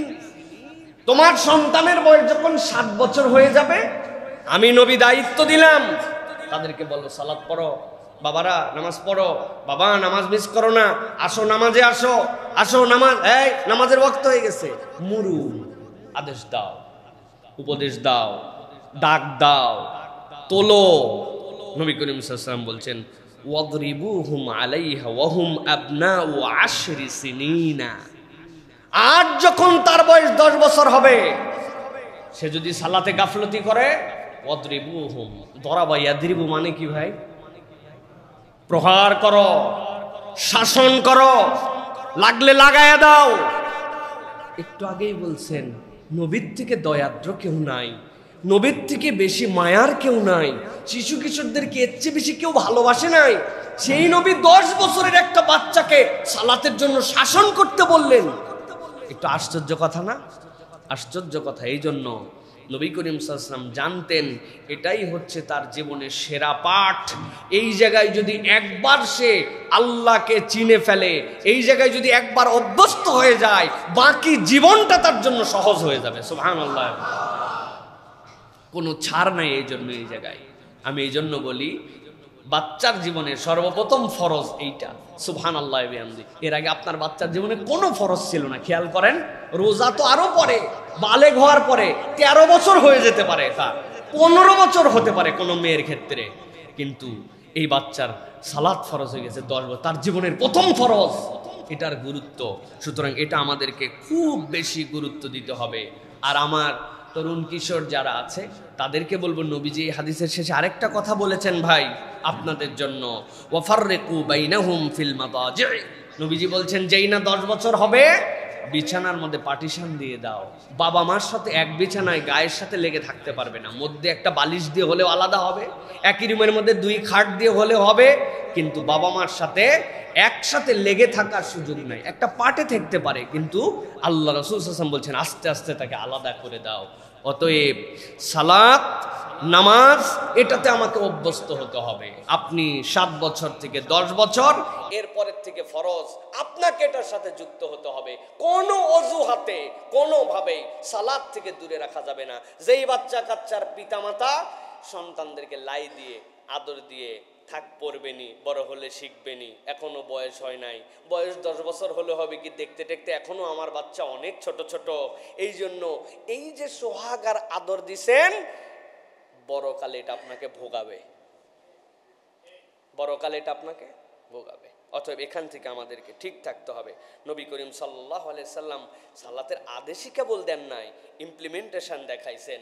জানেন আমার তরুণরা, কিশোররা, এই যে আমরা খুতবা দিতে যে প্রথম খুতবার পরে মধ্যে যে বসি, কি জন্য? নবী করিম সাল্লাল্লাহু আলাইহি ওয়াসাল্লামের একটা বসার সুন্নাত এই বাচ্চাদের দ্বারা আসছিল। নবী করিম সাল্লাল্লাহু আলাইহি ওয়াসাল্লাম সিজদায় ছিলেন, হাসান হুসাইন তার উপরে খেলেছেন। সাহাবায়ে কেরাম অবাক হয়ে গেছেন যে নবীজি কি আর মাথা উঠাবেন না নাকি? 2-1 সাহাবী একটু মুখ বাঁকা করে দেখছে, বাবা ঘটনা তো ভিন্ন। এরা নবী করিম সাল্লাল্লাহু আলাইহি ওয়াসাল্লামের পিঠের উপরে উঠে নবীজিরে ঘোড়া বানায়া নবীর কান ধরে এরা ঘোড়া চালাচ্ছে। নবীজি উঠে বললেন, একটু কষ্ট হয়েছে হয়তো তোমাদের, কিন্তু ওরা যে মজাটা পাইছে, আমি চাই নাই এত তাড়াতাড়ি মজা শেষ হোক। সুবহানাল্লাহ বলবেন না? তাহলে কত ছোট থেকে তাদেরকে নবী করিম সাল্লাল্লাহু আলাইহি ওয়াসাল্লাম সালাতের তারবিয়ার জন্য নিয়ে গেছেন। তাদেরকে এই বিরক্তিটা নেন নাই, এটাকে তারা গ্রহণ করে নিয়েছেন। সুতরাং আমি বলবো আমার প্রিয় শিশুরা, কিশোররা, তরুণরা, সালাত এইটা তোমাকে অভ্যস্ত হতে হবে, এইটাতে তোমাকে পারদর্শী হতে হবে, এইটা তোমার জীবনের পার্ট বানাতে হবে, এছাড়া জীবন সুন্দর হবে না। অতএব নামাজ কঠিন নয়, ভালোবাসায় ভরা। আর আল্লাহর সাথে তুমি কি দিয়ে যোগাযোগ করবে? নানির সাথে যোগাযোগ দরকার, ফোন করে দিয়েছি। বিদেশি স্কলারশিপ দরকার, সাথে সাথে আমি মেল করে দিয়েছি। খাবার অর্ডার করা দরকার, অমুক পান্ডা তার কাছে আমি অর্ডার করে দিয়েছি, আমার বাড়িতে চলে আসে। আল্লাহর সাথে আমার যোগাযোগ করা দরকার, আমার রবের সাথে কেমনে যোগাযোগ করব? আল্লাহর সাথে বান্দার যোগাযোগ হচ্ছে দোয়া আর সালাত। বান্দা যখন সালাতে থাকে সে সরাসরি আল্লাহর সাথে ডায়ালে কথা বলতে থাকে। অতএব আল্লাহর সাথে কানেকশনের জন্য আমাদের 3 নম্বর হচ্ছে সালাতে অভ্যস্ততা। এটা নবী করিম সাল্লাল্লাহু আলাইহি ওয়াসাল্লাম শিখিয়েছেন। 4 নম্বর আমার শিশু কিশোরদের জন্য বলবো, সত্যবাদী হও, সত্যবাদী হও। আল্লাহ রাব্বুল আলামিন যতগুলো গুণ মানুষকে দিয়েছেন সৃষ্টির সাথে যুক্ত করে, তার অন্যতম একটা হচ্ছে সত্যবাদিতা। মানুষ ন্যাচারালি সত্যবাদী হবে, সত্যটাই তার ভূষণ হবে। নবী করিম সাল্লাল্লাহু আলাইহি সাল্লাম বলছেন, আলাইকুম বিসসিদক, তোমাদের জন্য সত্যতাকে ফরজ করা হলো। ফা ইন্নাস সিদকা ইয়াহদি ইলাল বির ওয়া ইন্নাল বিররা ইয়াহদি ইলাল জান্নাহ। একবার যদি কেউ সত্যবাদী হয়ে যায়, আল্লাহ নবী বলছেন এইটা তাকে কল্যাণের দিকে নিয়ে যাবে, ভালো কাজ অটোমেটিক করতে শুরু করবে। আর একবার যদি কেউ কল্যাণ শুরু করতে পারে, আল্লাহ নবী বলছেন তাকে জান্নাতের ভিতরে এই কল্যাণ নামায় দিবে। তাহলে সত্যবাদিতা কল্যাণ আনে, কল্যাণ জান্নাতে নিয়ে যায়। এটা একটা ট্র্যাক, এই ট্র্যাকে উঠলে আপনি জান্নাতে। উল্টা হলে কি হবে? তাহলে আপনি যদি মিথ্যাবাদী হন, অকল্যাণের দিকে নিয়ে যাবে, অকল্যাণ আপনাকে জাহান্নামের দিকে নিয়ে যাবে। সত্য মিথ্যার মিশ্রণ এক অভূতপূর্ব লাইফ আমাদের। কিছু সত্যও বলি, কিছু মিথ্যাও বলি। এইটা কোনো ইমানদারের ভূষণ হতে পারে না। অতএব শিশু কিশোররা, আব্বু এটা বকতে পারে, আম্মা এটাতে রাগ করতে পারে, এই কথা বললে আমার টিচার আমাকে ভৎসনা করতে পারে, আমার বন্ধু বেরাজ হয়ে যেতে পারে। ডোন্ট ওয়ারি, আমি কোনো দিকে কোনো বিষয় নিয়ে চিন্তা করি না। আমি চিন্তা করি আমি কখনো মৃত্যু হব না, আমি সত্য কথা বলবো। কেউ যদি একবার সত্যের উপরে উঠতে পারে, আল্লাহ তাকে কল্যাণের উপরে উঠাই দিবেন। সুবহানাল্লাহ। কল্যাণের রাস্তা জান্নাত। তাহলে জান্নাতের রাস্তায় যদি কেউ উঠে, বাকি সব কিছু তার সহজ হয়ে যাবে। কিন্তু আমরা দুনিয়ার একটু হিসাবের কারণে মিথ্যা কথা বলি, নানানভাবে আমরা ছলচাতুরি করি। এই মিথ্যাগুলি বলা যাবে না। শিশু বয়স থেকেই মিথ্যার উপরে যদি আমরা যাই, তাহলে এই ক্যারিয়ারটা আমাদের বরবাদ হয়ে যাবে। আব্বু বকবে, এই জন্য আমি ওই ছেলেরে এতক্ষণ এটা মিথ্যা কথা বলে ফেলছি। হ্যাঁ, টিচার বলছে পড়া পারো নাই কেন? গতকালকে আমার স্যার খুব শরীর খারাপ ছিল, মিথ্যা কথা। অথচ ওই সময় ভিডিও গেম খেলে পার করেছে, অন্য কিছুতে পার করেছে। মিথ্যার অভ্যাস থেকে তোমাকে মুক্ত হতে হবে। আমার সাথে মিথ্যার কোনো সম্পর্ক থাকবে না। দুনিয়া একদিক, আমি একদিক, সত্যের সাথে যুক্ত হতে হবে। আল্লাহ নবী সাল্লাল্লাহু আলাইহি সাল্লাম বলছেন, ওয়ামা ইয়াজালু রাজুলু ইয়াসদুকু ওয়া ইয়াতাহাররা সিদকা হাত্তা ইউকতাবা ইনদাল্লাহি সিদ্দিকান। কোন একটা বান্দা যদি একবার সত্যের উপরে অধিষ্ঠিত হয়ে চলতে শুরু করে, আল্লাহ তাকে তার কাছে সিদ্দিক হিসাবে লিখে নেন। আর আল্লাহর তালিকায় যে সিদ্দিকে ওঠে, সেই ব্যক্তি কখনো জাহান্নামে যাবে না। সুবহানাল্লাহ। আপনি ফিল করতে পারেন নাই, আমি আপনাকে বুঝাতে সক্ষম হই নাই। আপনার অনেক ভুল থাকবে, অনেক গুনাহ হয়ে যেতে পারে, কিন্তু একটা গুনাহ আপনার জীবনে নাই যে আপনি মিথ্যা বলেন না, মিথ্যা করেন না, মিথ্যার সাথে সম্পর্কিত হন না। এই প্র্যাকটিস যদি কেউ করে, তাহলে ওই ব্যক্তির নামটা সিদ্দিকের তালিকায় আসবে। আর সিদ্দিক যদি হয়, সে জান্নাতে যাবে। সুবহানাল্লাহ বিহামদিহি। আপনি সত্যের পাওয়ার বুঝতে পারছেন না। এই জন্য আমি বলবো আমার তরুণদেরকে, কিশোরদেরকে, মিথ্যা বলা যাবে না। তবে মাঝে মাঝে একটু বলা যাবে, তাই না? মাঝে মাঝে বলা যাবে না। এই জন্য মিথ্যা কথা বলার কোনো সুযোগ নেই আমাদের প্রিয় ভাইরা। আমরা অনেক কথাবার্তায় আমরা মিথ্যা কথা বলি, ক্লাসে, খেলায়, বাড়িতে, সবখানে আমাদের সত্যবাদী হতে হবে। পৃথিবীতে একজন ব্যক্তি যার ব্যাপারে আমরা বলতে পারি তিনি এই কথার দাবি নিয়ে আমাদের কাছে বলতে পারেন, তিনি আল আমিন মুহাম্মদুর রাসূলুল্লাহ। তার লাইফে কখনো কখনো কখনোই মিথ্যা কথা বলেন না। সুবহানাল্লাহ। ইয়ার কি করেও জীবনে মিথ্যা কথা বলেন না। কোথায় আছিস? আছে এক জায়গায়, বলে দেয় এক জায়গায়, ঠিক না? 1 মিনিটের মধ্যে আসতেছি, অথচ সে এখনো ওয়াশরুমে যাবে। এটা কথার কথা বানাই ফেলছি। কথার কথা বলে কোনো কথা নাই। আপনি বলেন আমার সময় লাগবে, আসবো অল্পক্ষণের মধ্যে, 5-7 মিনিট হতে পারে, কিন্তু 10 সেকেন্ড বলে দিলাম। মানে এই মিথ্যাগুলো আমাদের কাছে ইউজ টু হয়ে গেছে, এগুলো গায়ে বাঁধে না। আর এগুলো আমরা বলতে বলতে একদম ঠিক হয়ে গেছে আমাদের কাছে। অতএব শিশু কিশোরদেরকে বলবো, মিথ্যার সাথে আমাদের কোনো সম্পর্ক থাকবে না। শপথ করতে পারবো ইনশাআল্লাহ। প্রিয় ভাইয়েরা, এরপরে 5 নম্বরে নবী করিম সাল্লাল্লাহু আলাইহি ওয়াসাল্লাম শিশু কিশোরদের জন্য যে দায়িত্ব দিয়েছেন, সেটা হচ্ছে সালাম দেওয়া শেখো। সালামের কালচার বাড়াও। নবী করিম সাল্লাল্লাহু আলাইহি ওয়াসাল্লাম বলছেন, আমি তোমাদের জন্য 4টা কাজ বলবো, 4টা। এই 4টা কাজ যদি তুমি ঠিকমতো করো, আমি গ্যারান্টি দিলাম তুমি শান্তির সাথে জান্নাতে ঢুকে যাবা। নো হ্যাসেল, কোনো হ্যাসেল নাই তোমার জন্য, কোনো কষ্ট নাই। নবীজি বলছেন, ইয়া আইয়ুহান নাস আফশুস সালাম, তোমরা মানুষের মধ্যে বেশি বেশি সালাম দাও, সালামের প্রচার করো। নিজের বক্রতাকে দূর করে দিয়ে মানুষের কাছে সালামের কালচারটা ছড়িয়ে দাও। 2 নম্বর, ওয়া আতইমুত তুআম, মানুষকে খাওয়াও। ওয়া আতইমুত তুআম, সকলকে খাওয়াও। যে অভুক্ত তাকে খাওয়াও। সেটা কুকুর হতে পারে, বিড়াল হতে পারে, অন্য প্রাণী হতে পারে, কাক হতে পারে, মানুষ হতে পারে, কাছের হতে পারে, দূরের হতে পারে। তোমার টার্গেট থাকবে, ইফ এনি চান্স, যদি কোনো সুযোগ সৃষ্টি হয় আমি খাওয়াবো। এরপরে নবীজি বলছেন, ওয়াসিলুল আরহাম, খবরদার আত্মীয়তার সম্পর্ক ছেদ করে দিও না। ফুফুকে চিনি না, ফুফাতো ভাইকে চিনি না, দেশ জোড়া আমার বন্ধু, মানবতার বন্ধু, দেশ দরদি, কিন্তু ফ্যামিলিকে চেনে না। আছেন এরকম ভাই? নবীজি বলছেন, ওয়াসিলুল আরহাম, তুমি তোমার আত্মীয়তার সম্পর্ককে রক্ষা করো। ওয়াসাল্লু ওয়ান নাসু নিয়াম, আর নামাজ আদায় করো মানুষ যখন ঘুমায় থাকে, তথা শেষ রাত্রে একটু তাহাজ্জুদ পড়ো, আল্লাহর কাছে সালাম দাও, খাওয়াও, আত্মীয়তার সম্পর্কটা ঠিক রাখো। আর মানুষ যখন ঘুমায় থাকে মাঝে মাঝে একটু একটু সালাত আদায় করে আল্লাহর কাছে যেও। নবী করিম সাল্লাল্লাহু আলাইহি ওয়াসাল্লাম বলছেন, তাদখুলুল জান্নাতা বিসালাম, আল্লাহ তোমাকে নিরাপদে জান্নাতে ঢুকায় দিবে। এর চেয়ে সহজ কোন আমল আছে? তাহলে এটা কেন বললাম, সালামের গুরুত্বটা কতটুকু। অথচ আমার বাচ্চারা, আমার শিশুরা, তারা সালাম দেওয়া ভুলে গেছে। কিশোররা সালাম দেয় না। এই বাচ্চাদেরকে সালামে অভ্যস্ত করা, অপরকে সালাম দেওয়ানো, এর গুরুত্ব বোঝানো, অনুভব করা, তারা যেন হৃদয় দিয়ে বুঝতে পারে। এই সালামের কালচারটা তাদের মধ্যে দাঁড় করাতে হবে। হাসি মুখে সবার সাথে সালাম দাও, আর সালামের বিশুদ্ধ উচ্চারণটাও শিখে নাও। আসসালামু আলাইকুম, সুন্দর না শুনতে? বিরাট বিরাট লোকজন দেখবেন এরকম করে সালাম দেয়, সালাম আলাইকুম, সালাম আলাইকুম। কি যে বলছি আমরা, বুঝতেছি না আমরা, অথচ এটা একটা সুন্দর কথা, আসসালামু আলাইকুম, এইটুকুই। এর বেশি পারলে আলহামদুলিল্লাহ, আসসালামু আলাইকুম ওয়া রাহমাতুল্লাহ যদি কেউ দেয়, আপনি আসসালামু আলাইকুম ওয়া রাহমাতুল্লাহি ওয়া বারাকাতুহু এইটুকু বললেন। একটা সালাম আপনার ব্যক্তিত্বের পরিচয়।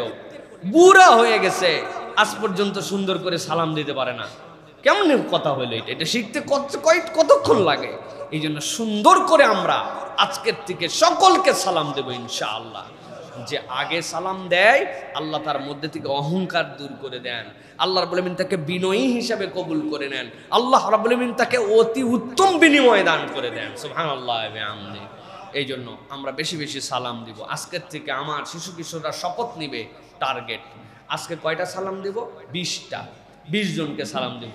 বাসায় ঢুকলে সালাম দিব, বাসার থেকে বেরোলে সালাম দিব, আব্বাকে সালাম দিব, আম্মাকে সালাম দিব, ড্রাইভারকে সালাম দিব, গার্ড আঙ্কেল যেটা নিচে বসে থাকেন তাকে সালাম দিব, দোকানদারকে সালাম দিব।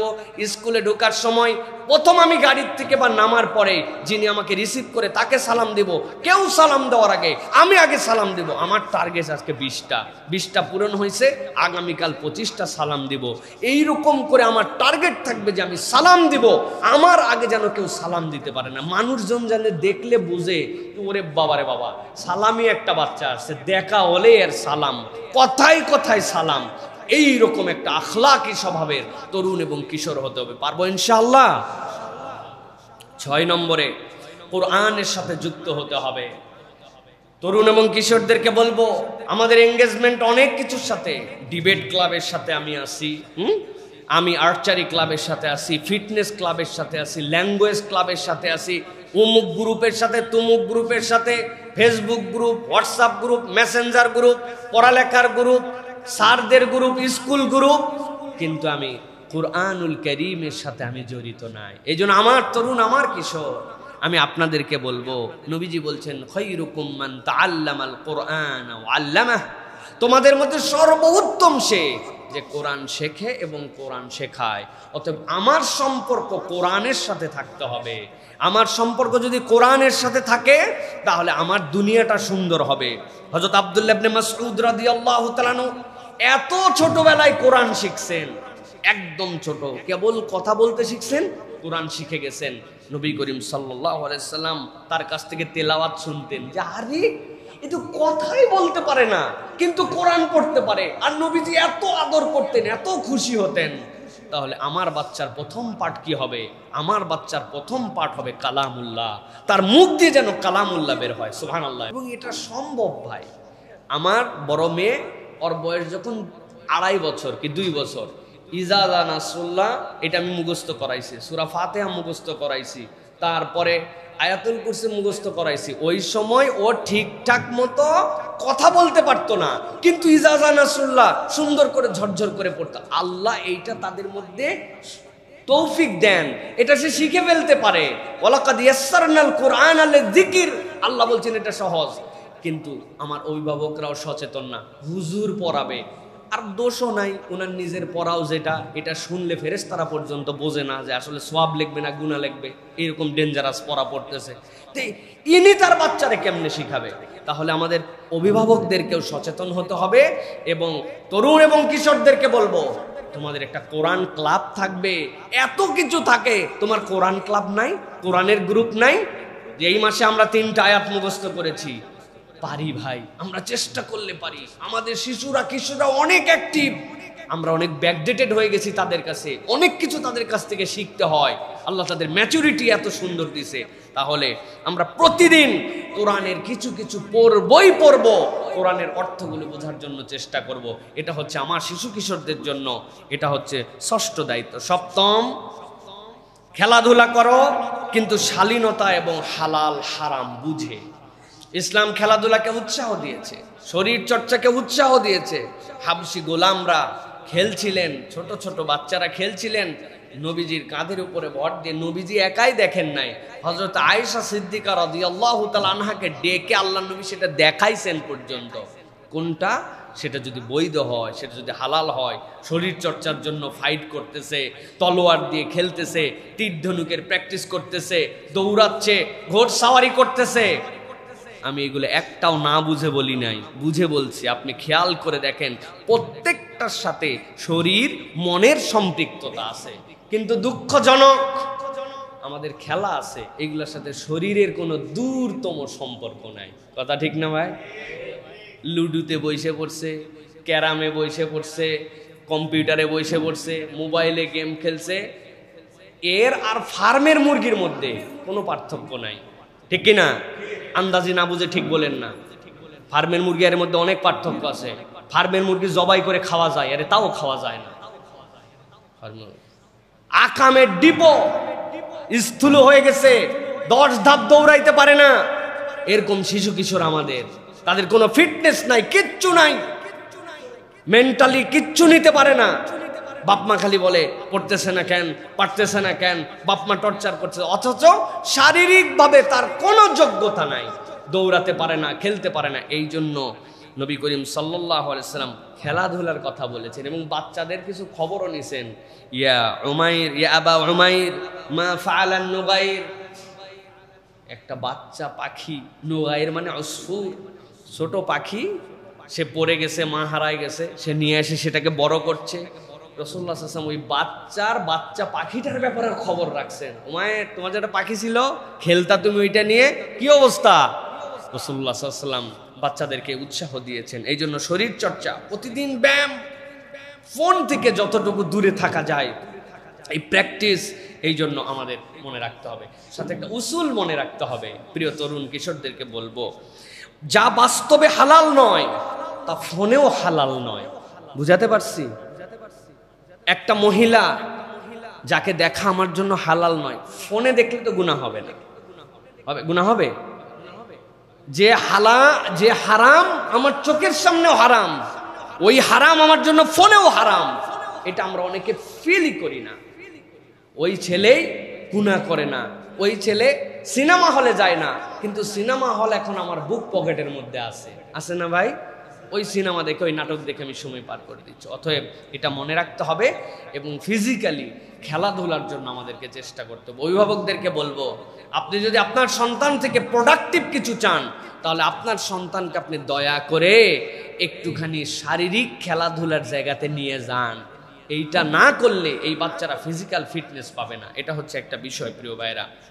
আর সাথে মনে রাখতে হবে, আদব কখনো ভোলা যাবে না। খেলা যাবে, কিন্তু খেলাধুলাকে নিয়ে হিংসাত্মক মনোভাবে যাওয়া যাবে না। এটা যেন আমাদের হৃদয়ের মধ্যে প্রভাব না পড়ে। খেলা খেলায়, এটা আপনাকে খেলার মধ্যে রাখতে হবে। এটা যেন হিংসাত্মক কারণ না হয়, আমাদের মধ্যে এই হিংসাটা চলে আসে, এইটা প্রতিদ্বন্দ্বিতা আমাদের মধ্যে শেষে অন্যরকম ইমেজ তৈরি করে ফেলে। এইটা করা যাবে না। এটা গেল 7 নম্বর। 8 নম্বরে যেটা বলবো, নবী করিম সাল্লাল্লাহু আলাইহি ওয়াসাল্লামের অনন্য নির্দেশনা, যেই নির্দেশনা এই পৃথিবীকে সুন্দর করে দিয়েছিল, সেটি হচ্ছে ছোটদেরকে দয়া করো, বড়দেরকে মানো। ছোটদেরকে দয়া করো, বড়দেরকে মানো।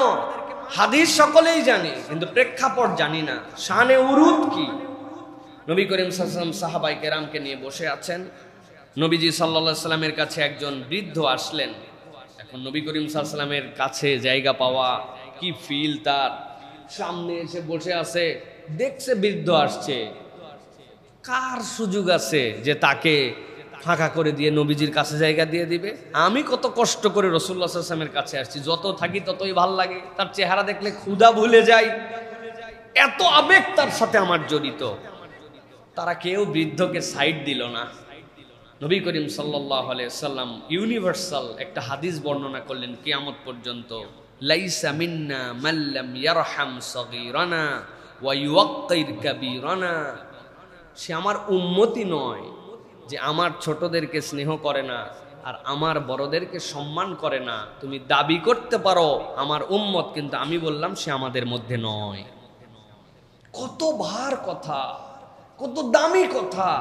নবী করিম সাল্লাল্লাহু আলাইহি ওয়াসাল্লাম এই জন্য ছোটদেরকে স্নেহ করা বড়দের জন্য কর্তব্য, আর বড়দেরকে মানা এটা ছোটদের জন্য দায়িত্ব। নবী করিম সাল্লাল্লাহু আলাইহি ওয়াসাল্লাম বলেছেন, নবী করিম সাল্লাল্লাহু আলাইহি ওয়াসাল্লাম ছোট ছোট বাচ্চাদেরকে নিয়ে কাঁধে খেলতেন, আবার সেই বাচ্চাদেরকেই বড়দেরকে মানার জন্য নির্দেশনা দিয়েছেন। হযরত আব্দুল্লাহ ইবনে আব্বাস, নবীজি সালাতে দাঁড়াইছেন, দুইজন হলে মুসল্লি ডানে থাকবে, বরাবর দাঁড়াবে, উনি বামে দাঁড়াইছেন। নবীজি কানটা ধরে এরকম করে ঘুরায় টেনে সামনে নিয়ে আসছেন, স্নেহ করে কাঁধে তুলেছেন, আদর দিয়েছেন, চুমু দিয়েছেন। আবার যেইটুকু আদব শেখানোর, সে আদব শেখানোর জন্য কান ধরে নিয়ে এসে ডান পাশে দাঁড় করায় দিয়েছেন।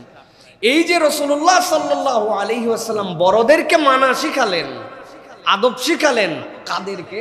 সাহাবায়ে কেরামকে এই কথা বলছেন, আপনাকে আমাকে বলেন নাই, কিন্তু কথাটা ইউনিভার্সাল কিয়ামত পর্যন্ত। এই জন্য আমার তরুণ এবং যারা আমার শিশু কিশোররা আছে তাদেরকে বলবো, তুমি একটু বড়, তুমি তোমার ছোট ভাই বোনরা সারাদিন খালি ভয় দেখাও, উৎপাত করো, তাদেরকে জ্বালাও, মুরব্বীদের সাথে কেমন জানি আচরণ করে, আদব আখলাক নাই, এরকম জানি হয়ে যাচ্ছে। বেয়াদব বেনসিব, যার মধ্যে আদব নাই, মুরব্বীদের প্রতি সম্মান নাই, আল্লাহ রাব্বুল আলামিনের কাছ থেকে সে কিছু পাবে না। বেয়াদব বেনসিব। এই জন্য আমি আপনাদের জন্য বলবো, বড়দের কথা শোনা, মুখে মুখে উত্তর না দেওয়া, মুরব্বীদের খেদমত করার চেষ্টা করা এবং বাবা মায়ের কথা মানা, এই 4টা যার জীবনে যুক্ত আছে, ওই বাচ্চা ইনশাআল্লাহ সফল হয়ে যাবে। কথা বলছে, যে কথাটা বলছে বুঝতে পারতেছে এই কথাটা মুরব্বীর বলা ঠিক হয় নাই, কিন্তু আমি নবীর দিকে তাকায়া আমি একজন শিশু কিশোর মেনে নিছি, যা তার সাথে বেয়াদবি করব না। একটা কথা বলছে, টান টান করে মুখে মুখে উত্তর দিয়ে আমি দিতে পারতাম, তারপর আমি নিজেকে সবর করা নিয়েছি। আব্বা আম্মা যে কথা বলতেছে মনে হচ্ছে এই কথাটা কি রে ভাই, এরকম বলে নাকি? না, তারা আমার মুরব্বী, তারা আমার পিতা মাতা, মেনে নিছি তাদের কথা। আর আমার জীবনে বাবা মা মুরব্বীদের খেদমত এটা বিশাল বড় নিয়ামত। আব্বা বাহির থেকে আসছেন, বলেন তো আব্বার কি দোয়াটা আপনি পাবেন? সালাম দেওয়ার পরে 1 গ্লাস পানি নিয়ে বলছে যে বাবা পানিটা খাও, মা এই পানিটা খাও। অথবা বাড়ির একটা কাজ যেটা আপনার মনে হয়েছে এই কাজটা আপনি করে ফেলেছেন। এই যে খেদমতের নিয়ত করা, বড়দের কথা শোনা, এটা বিরাট বড় নিয়ামত। আমরা আমাদের অধিকাংশ তরুণ এবং কিশোরদের ব্যাপারে, আমাদের ব্যাপারে মুরব্বীদেরকে জিজ্ঞাসা করেন, মুরব্বীরা বলবে এই প্রজন্মের ছেলেপেলেরা বেয়াদব হয়ে গেছে। বলে না? কেন বলে? তার আচার আচরণ এটা তারা দেখে না এর আগে, সে আচার আচরণ আমরা আগে করছি। টিচার চলে যাচ্ছেন, সাইকেল নিয়ে গেলে সাইকেল থেকে নেমে ওস্তাদ পার হওয়ার পর তারপরে গেছে, এটা না করলে এমন কোনো বেয়াদব বলা যাবে না, কিন্তু আদবের লেভেলটা এরকম ছিল। এই খেলার সময় শেষ, 1 সেকেন্ড দেরি করে নাই, ডি বক্সের মধ্যে বল কিক করলেই গোল হয়ে যাবে। বলছে মুরব্বীরা শেষ খেলা শেষ, শেষ খেলা শেষ, মসজিদে চলে আসো। চলে আসছে সকলে। এটা ছিল আদব। এই আদবওয়ালাদের জন্য যার প্রতি আদব দেখাবেন মুখে বলতে হয় না, তার অন্তর থেকে দোয়া আসে, আর অন্তরের দোয়া আল্লাহর কাছে কবুল হতে 1 মুহূর্ত দেরি করে না। এই জন্য বলবো ছোটদের প্রতি দয়া এবং বড়দের প্রতি স্নেহ আদব, এটা আমাদের জন্য দায়িত্ব হবে প্রিয় ভাইরা। 9 নম্বরে যেটা বলবো খুব গুরুত্বপূর্ণ, সেটি হচ্ছে প্রিয় তরুণ এবং প্রিয় কিশোররা, খাবারের আদব শেখো। আমাদের মধ্যে থেকে আদবের একটা সামগ্রিক পাঠ বললাম, খাবারের আদব উঠে গেছে আমাদের মধ্যে থেকে। খাবারের আদব বলতে নবী করিম সাল্লাল্লাহু আলাইহি ওয়াসাল্লাম একজন বাচ্চাকে পাইলেন, তাকে বলেন ইয়া গোলাম সাম্মিল্লাহ, আল্লাহর নামে খাও। কেমনে খাওয়া শুরু করছো? আল্লাহর নামে খাও। ওয়াকুল বিয়ামিনিক, তুমি ডান থেকে খাও। এরপরে নবী করিম সাল্লাল্লাহু আলাইহি ওয়াসাল্লাম ওয়াকুল মিম্মা ইয়ালিক, আর তোমার সামনে যেটা আছে ডান হাতে খাও, সামনে থেকে খাওয়া শুরু করো। বিশৃঙ্খল খাওয়া দাওয়া, দাঁড়ায় খাচ্ছি, অসভ্যর মতো খাচ্ছি, হ্যাঁ, বাম হাতে একটা খাচ্ছি, ডান হাতে আরেকটা খাচ্ছি, আছে না ভাই? চা পান টান একসাথে 3টা, আহারে, মুখের মধ্যে পান, হাতের মধ্যে টান, এদিকে চা, আলাদা ইমেজ একটা দেখছে যে অসভ্য কিছু মুরব্বী এরকম করে খাইছে, তরুণরা তো এরকম করে খাইতেই পারে। অতএব এই যে খাবার আদব, আচ্ছা খানা যেটা তার একটা আদব নবী করিম সাল্লাল্লাহু আলাইহি ওয়াসাল্লাম বলছেন। এখন আপনি অখাদ্য যেটা খাচ্ছেন এটার আদব আবার কেমনি আপনি করবেন প্রিয় ভাইরা? এটার আদব নাই, মানে বিসমিল্লাহ বলে বিড়ি খাওয়া শুরু করবেন, তাই তো নাকি? নাকি ব্যাপারটা কি বুঝলাম না। এই জন্য প্রিয় ভাইরা, প্রিয় তরুণ কিশোররা, এই সকল বাজে জিনিসের অনুসরণ আমাদের করা যাবে না। আমাদের খাওয়া বিসমিল্লাহ ছাড়া হয় না। মন চাইলাম খাওয়া শুরু করে দিলাম, ডান হাতে খায় না, বাম হাতে খাওয়া স্টাইল, অটোমেটিক বাম হাতে চলে যায়, হ্যাঁ। এরপরে সুশৃঙ্খল ভাবে খাওয়া, এলোমেলো যেখান সেখান থেকে না, সামনে থেকে খাওয়া। এই জন্য আমাদের খুব বেশি এটা খেয়াল রাখতে হবে। সাথে এমন কতগুলা কথা বলবো আপনাদের অপছন্দ হবে। বাবা মাকে সন্তানরা খাওয়া নিয়ে অনেক প্যারা দেয়, আব্বারে একটুখানি দুধটা খেয়ে নে, না আমি দুধ খাবো না। ওরে ভাই, আপনারা দুধ খাওয়ায় বাপ মায়ের কি লাভ? সে জানে আপনার হাড় গঠন হওয়া, আপনার মস্তিষ্ক গঠন হওয়া, আপনার শারীরিক ফিট হওয়া, এই জন্য আপনার বাপ মা আপনার খাইতে বলছে। আপনারা এটার জন্য ঠেলে বেড়াতে হয়, একটা কলা খাওয়ানোর জন্য আপনার তেল দিতে হয়, একটা ডিম খাওয়ানোর জন্য বাপ মা পাগল হয়ে যায় সন্তানদেরকে। না, এই প্যারাটা দেওয়া যাবে না।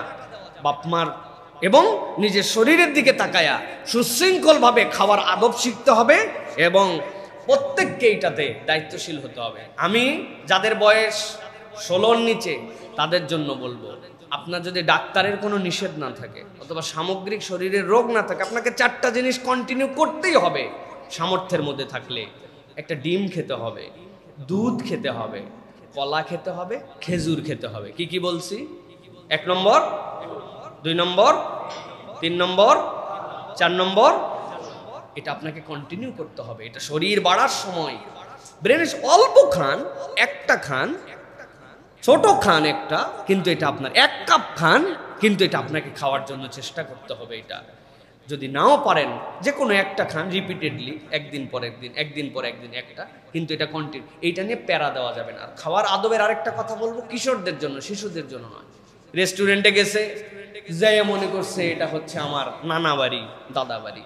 রেস্টুরেন্টে আরো 10-50 জন লোক আছে, এমন হই হই চিৎকার, খানিকক্ষণ পর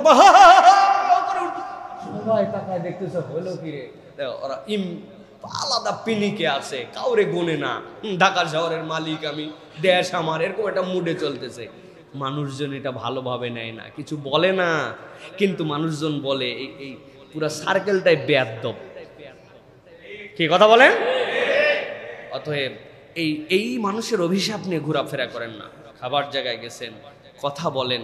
আমি তো বলি আমার জীবনে ইউরোপে, আমেরিকায়, জাপানে বা অন্যান্য যেগুলো দেশে গেছি, ইভেন মালয়েশিয়ায় পর্যন্ত এই মানুষগুলা কিভাবে যে কণ্ঠ নামায় কথা বলতে হয়।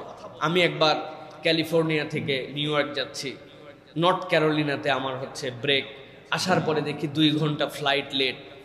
পুরা নর্থ ক্যারোলিনা এয়ারপোর্টটা এমনভাবে বানানো গ্যালারির মতো, আপনি যখন উপরে উঠবেন উপরতে পুরাটা দেখা যাবে কে কোথায় বসে আছে সব। হাজার হাজার মানুষ, 2 ঘন্টার ফ্লাইট লেট মানে ধরেন 50টা ফ্লাইট এসে জড়ো হয়ে গেছে আবহাওয়ার কারণে, হঠাৎ করে বেশি ঠান্ডা পড়ে গেছে। বিশ্বাস করেন এতগুলা মানুষ আমি ওখান থেকে শিখছি, সবাই কথা বলতেছে পাশের জনের সাথে, কেউ বই পড়তেছে, কেউ মোবাইলে, কিন্তু পুরা এয়ারপোর্টটা কোয়াইট। কি লোভ হয়েছে, কেমনে কথা বলা যায়, এটা অবাক লাগে, তাদের কাছ থেকে শেখার আছে। আর আমরা 3 জন এক জায়গায় হওয়া মানে ওইটা cow cow cow cow cow cow centre বানায় ফেলে আমরা, এত গলার একটা লেয়ার আমাদের। সুতরাং এই যে পাবলিক প্লেসে গেলে, খাবারের সাথে সম্পৃক্ত হলে এগুলো কথা বলবে, মানুষ তো গল্প করার জন্য গেছে, একটু মজা, কিন্তু আমারটার কারণে কেউ বদার ফিল করছে কিনা, আমার এটা বেয়াদবির আচরণে যাচ্ছে কিনা, এটা কিন্তু আপনাকে খেয়াল করতে হবে। আর ডাইনিংটা নিজেরটা নিজে পরিষ্কার করার অভ্যাসটা, এটাও হচ্ছে খাবারের আদব। আমি খাইয়ে দেয় ওইখানে হাত ধুয়ে, তারপরে হাত ধোয়ার পর আবার হাতটা একটা ঝাড়া মেরে দেই বেসিন থেকে। এটা বেশিরভাগ বিয়ে শাদীর অনুষ্ঠানে আপনি কারো না কারো ঝাড়া খাবেনি, রাগ হয়, কিন্তু নিজেও যে ঝাড়ে ফেলি তা বুঝি না। সুন্দর করে হাত দিয়ে নখের পানিটা মারে দিল, কার প্লেটে গেল, কার মুখে গেল, এটা বেয়াদব। এটা আমাদের নিজেদের মধ্যেও আছে, হাসেন না। আজকের থেকে যাই হিসাব করে দেখেন, টিস্যুটা দিয়ে গোল করছে হাতের মধ্যে, ডানে বামে তাকায়, দিলাম হালা, সাফ করবে কেউ? ওটা যে একটা ফেলার জায়গা আছে নাই। খাবার আদবের মধ্যে এইটা, ডাইনিংটা পরিষ্কার করা। সব দিন খালি একজনের উপরে দিছে, কেন আমি একটু পরিষ্কার করতে পারি না, আমি একটু গুছায় রাখতে পারি না? এইটা হচ্ছে খাবারের আদব। এটা বাচ্চাদেরকে ছোট থেকে, তরুণ কিশোরদেরকে বলবো, আপনাকে মানুষ অটোমেটিক ভদ্র বলবে, আপনি ভদ্রতাটা শিখে ফেলেন। প্রিয় ভাইয়েরা, প্রিয় বোনেরা, এরপরে 10 নম্বর, হালাল হারাম শেখো। হালাল হারাম অত্যন্ত গুরুত্বপূর্ণ। নবীজি ছোট্টবেলার থেকে শিখিয়েছেন। একটা বাচ্চা এসে সাদাকার খেজুর খেতে শুরু করছে, নবী মুখ থেকে বের করে ফেলে দিয়ে বলছেন এটা হারাম, এটা তুমি খেতে পারো না। সুতরাং যেটা হারাম সেটা হারাম, সকলের জন্য হারাম। এখান থেকে আপনাকে বাঁচতে হবে। হালাল জিজ্ঞাসা করা শেখো। চকলেট খেয়ে নিচ্ছি, বিদেশ থেকে অমুকে আনছে, চকলেট মানে খেয়ে নিলাম, চিপস মানে খেয়ে নিলাম, অনেক আছে যেগুলো নুডলস, এগুলোর মধ্যে কি ইনগ্রেডিয়েন্টস দেওয়া আছে জানি না আমরা, এটা হালাল না হারাম। চিকেন খেয়ে ফেলতেছি, অমুক বিদেশি কোম্পানির বার্গার খেয়ে ফেলতেছি, ওটা হালাল না খাও। আপনি আস্ক করতে শেখেন, প্রশ্ন করতে শেখেন, ইজ ইট হালাল অর হারাম। আপনি এই জিজ্ঞাসা হৃদয়ের মধ্যে গেঁথে ফেলেন, পাইলাম আর খাইলাম, যা আছে তাই গ্রহণ করে নিলাম, না এটা হালাল না হারাম, এটা আপনাকে শিখতে হবে। এটা ছোটবেলা থেকে। শিশু কিশোররা এই প্রশ্ন করতে শেখো নিজেকে, আমি যা দেখছি ইজ দিস হালাল, যা শুনছি এটা কি হালাল? হ্যাঁ, আমি যেটা অনুভব করতেছি, আমার কাছে যেটা সামনে চলে আসছে, এটা কি হালাল? এটা জিজ্ঞাসা করতে শিখেন, তাহলে আপনার কনসেপ্ট পরিবর্তন হয়ে যাবে। মোবাইলে যা আসলো আমার কি করার আছে ভাই, আসেই, পড়তে পড়তে বিজ্ঞাপন আসলো, না এটা কি আমার জন্য হালাল না হারাম? যা শুনতেছি যে এটা কান দিয়ে শুনে শুনে নিজেকে উত্তেজিত করতেছে, এটা হালাল না হারাম? আপনার মধ্যে হালাল এবং হারামের কনসেপ্ট যদি চলে আসে, ফিউচারে আপনি উম্মার নেতৃত্ব দিতে পারবেন ইনশাআল্লাহ। আর যে এই দুটার পার্থক্য করবে না, তার সব বরবাদ। এই জন্য এটা হচ্ছে অত্যন্ত গুরুত্ব। 11 নম্বর, যেটা শেষের দিকে চলে আসছি, দোয়া করতে শিখেন। শিশু কিশোররা দোয়া করতে শেখেন। বলি হুজুর আমরা তো দোয়া করি না। আমরাও আপনাদের জন্য ব্যর্থ। আমরা আপনাদের কাছে আনুষ্ঠানিক দোয়া শিখিয়েছি। নামাজের পর ইমাম সাহেব একটু দোয়া করবেন, এটা একটা আনুষ্ঠানিক দোয়া। অমুক দিবস উপলক্ষে দোয়া হবে, হুজুর একটু দোয়া করবেন না। দোয়া এটা ইউনিভার্সাল কালচার প্রত্যেক ইমানদারের জীবনে। শিশু কিশোররা দোয়া করতে শিখেন। রব্বির হামহুমা কামা রব্বায়ানি সগীরা, আপনি দোয়া করেন। নবী করিম সাল্লাল্লাহু আলাইহি ওয়াসাল্লাম ছোট্ট শিশু আব্দুল্লাহ ইবনে আব্বাস মাথার মধ্যে হাত দিয়ে দোয়া করে দিয়েছেন, আল্লাহুম্মা ফাক্কিহু ফিদ্দীন ওয়া আল্লিমহুত তাওয়িল। আব্দুল্লাহ ইবনে আব্বাস কি হয়েছিলেন জানেন? তিনি বলছেন আল্লাহর নবীর এই দোয়ার বরকতে কোরআনের মাত্র 5টা শব্দের অর্থ আমি জানি না, কিন্তু মুহকামাত যত আয়াত আছে, যত অর্থ আছে, আল্লাহ সবগুলো আমারে শিখাই দিয়েছেন। সুবহানাল্লাহ। নবীজির হাদিস থেকে শিখে গেছেন তিনি। আল্লাহুম্মা ফাক্কিহু ফিদ্দীন ওয়া আল্লিমহুত তাওয়িল, এই যে দোয়া করা, আমি আমার কিশোরদেরকে বলবো, আচ্ছা আপনি কি কখনো আপনি যে দোকান থেকে জিনিসপত্র কিনেন, দোকানদার চাচার জন্য দোয়া করেছেন? স্কুলের গার্ড আঙ্কেলের জন্য কখনো দোয়া করেছেন? রিক্সাওয়ালা চাচাদের জন্য কখনো দোয়া করেছেন? আপনার বাসায় যে কাজের খালাম্মা আসেন ওনার জন্য দোয়া করেছেন? আপনার বাবা মা তাকে বুয়া বলে ডাকতে পারে, খবরদার এই শব্দ আপনার মুখ থেকে কখনো বেরোবে না। বুয়া কি? এটা থেকে হ্যারেস করা তার জন্য। তিনি খালা হতে পারেন, আপা হতে পারেন, চাচি হতে পারেন, বয়স ভেদে তার একটা সম্বোধন থাকতে পারে। বুয়া কোনো সম্বোধন নয়। এটা বড়লোকদের হয়তো যারা নিজেদেরকে বিরাট আউট অফ দ্য ওয়ার্ল্ড ভাবতেছে তারা বলতে পারে, আমরা বুয়া বলবো না। আমি আমার শিশু কিশোরদেরকে এটা শিখাতে চাই না, কিন্তু তার জন্য কি আপনি দোয়া করেছেন? সুতরাং দাদু, নানু, ফুপি মাথার উপর দিয়ে হেলিকপ্টার উঠে চলে যায়, ওই হেলিকপ্টারের পাইলটগুলোর জন্য দোয়া করেছেন? আপনি দোয়া করার কালচার নিয়ে আসেন। আপনি যত মানুষের জন্য দোয়া করবেন, আপনার আল্লাহর পক্ষ থেকে ফেরেশতা নিযুক্ত হয়ে আপনার ভবিষ্যতের জন্য ফেরেশতা দোয়া করবে। অতএব দোয়ার কালচার। আর সবচেয়ে বড় দোয়া, রব্বির হামহুমা কামা রব্বায়ানি সাগীর। আল্লাহ, আমি তো 10-12 বছর বয়স হয়েছি, আমি এখন বুঝতে পারছি যে আমি ছোটবেলায় আমার আব্বা আম্মা যদি একদিন আমার ডায়াপার চেঞ্জ না করতো, হ্যাঁ, আমাকে যদি না খাইয়ে দিত, আমার যদি ঔষধ আমার মুখে তুলে না দিত, আমাকে যদি স্নেহ না করতো, আমি তো শেষ হয়ে যেতাম। আল্লাহ, তুমি আমার পিতা মাতার জন্য সেরকম রহম করো। এইটা করলে আল্লাহ রাব্বুল আমিন আপনার প্রতি রহম করবে। সুতরাং আমি বলবো, দোয়া করতে শেখেন, দোয়া করতে শেখেন, বেশি বেশি দোয়া করতে শেখেন। আপনার মুখ দিয়ে কথায় কথায় দোয়া বের হবে। আল্লাহ মানুষের কল্যাণ করুক, আল্লাহ আপনার ভালো করুক, আল্লাহ আপনাকে নিরাপদে রাখুক। আপনি শুধু দোয়া করবেন, শুধু দোয়া করবেন সব সময়। এইটা হচ্ছে বাচ্চাদের, তরুণদের, কিশোরদের এটা একটা প্র্যাকটিস হওয়া দরকার। আমাদের মুখ দিয়ে বের হয় না, জাযাকাল্লাহ খায়ের পর্যন্ত বের হয় না। বের হয় না। মানুষের জন্য দোয়া আসে না। ওস্তাদ পড়ায় চলে গেছে, চিন্তা করছে ওস্তাদের তো পড়ারই দায়িত্ব, মাদ্রাসা থেকে তো এর টাকা দিচ্ছে, এর জন্য আবার দোয়া করা লাগবে কোন দুঃখে? আরে এমন কি পড়াইছে, এরকম একটা মুড নিয়ে আমরা আছি প্রিয় ভাই। সকলের জন্য দোয়া করা। আল্লাহ একটা ভিডিও দেখছি, বাহ, এটা দেখে তো একটা দিন শিখলাম। আল্লাহ ভিডিওটা কে করছিল? আল্লাহ তুমি তার প্রতি রহম করো, তাকে আরো ভালো কাজ করার তৌফিক দান করো। জিন্দেগিতে কোনো ইউটিউবারের জন্য দোয়া করছেন? করি নাই আমরা। এই যে দোয়া, এই দোয়ার কালচারটার মধ্যে ঢুকতে হবে প্রিয় তরুণ কিশোররা। এটা নবী করিম সাল্লাল্লাহু আলাইহি ওয়াসাল্লামের শিক্ষা ছিল, তিনি সব সময় দোয়া করতেন। সর্বশেষ আজকের পয়েন্ট, সেটি হচ্ছে দায়িত্ব নিতে শিখুন।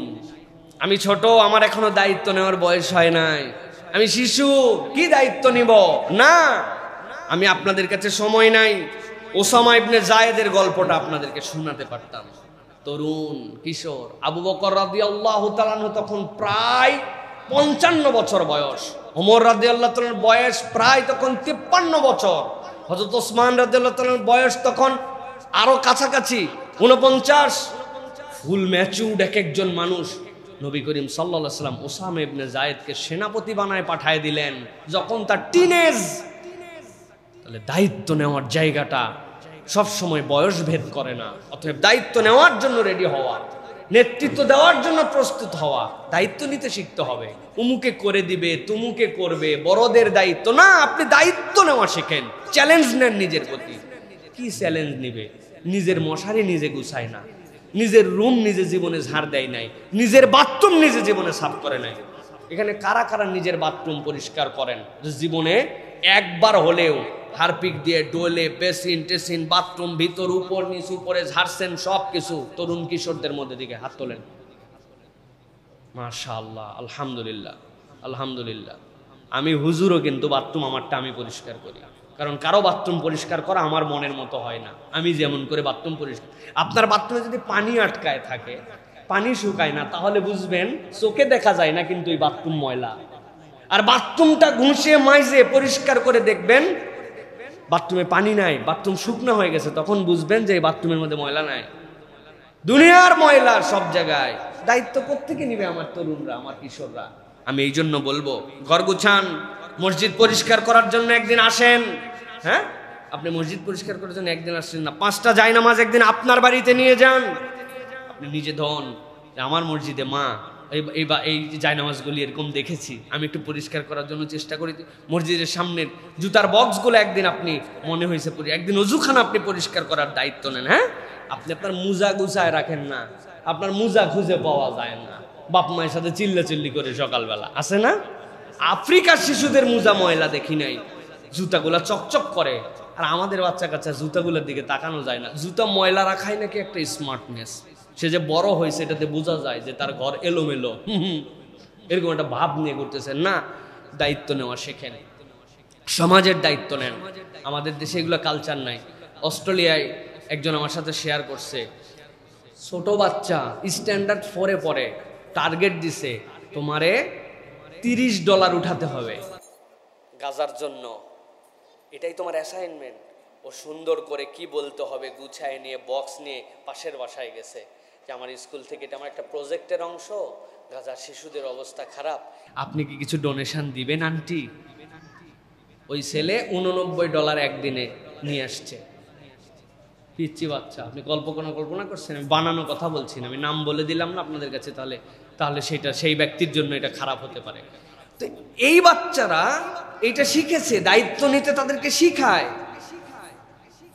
আমাদের তরুণ কিশোররা দায়িত্ব নেয় না, মনে করে আব্বার দায়িত্ব সবগুলি তার দায়িত্ব। আপনি আপনার মতো করে চিন্তা করেন যে আমি কোন জায়গাটায় দায়িত্বশীল হতে পারি। এই দায়িত্ব নেওয়াটা আমার হচ্ছে একটা পার্ট, এটা নিলে ভবিষ্যতে উম্মার দায়িত্ব আপনার কাছে আসবে। অতএব আজকে যে 12টি বিষয়ের কথা বললাম, আবার আপনাদের জন্য সামারি করি, আমার তরুণ শিশু কিশোরদের জন্য। তোমরা আল্লাহর সবচেয়ে বড় নিয়ামত, আল্লাহ তাআলা সব দেখেন। নামাজে অভ্যস্ত হন, সত্যবাদী হন, সালাম দেওয়া শিখে নিন, কোরআনের সাথে বন্ধু হন, খেলাধুলা করেন কিন্তু শালীনতা এবং হালাল বুঝে নেন, ছোটদেরকে দয়া করেন, বড়দের কথা মানেন। এরপরে বলেছি খাবারের আদব এবং এ সংক্রান্ত বেয়াদবি পরিহার করেন, হালাল হারাম শিখে নেন, দোয়া করতে শেখেন, আর নিজেরা ভবিষ্যতের জন্য দায়িত্বশীল হওয়া শেখেন। আল্লাহ রাব্বুল আলামিন আমাদেরকে তৌফিক দান করেন।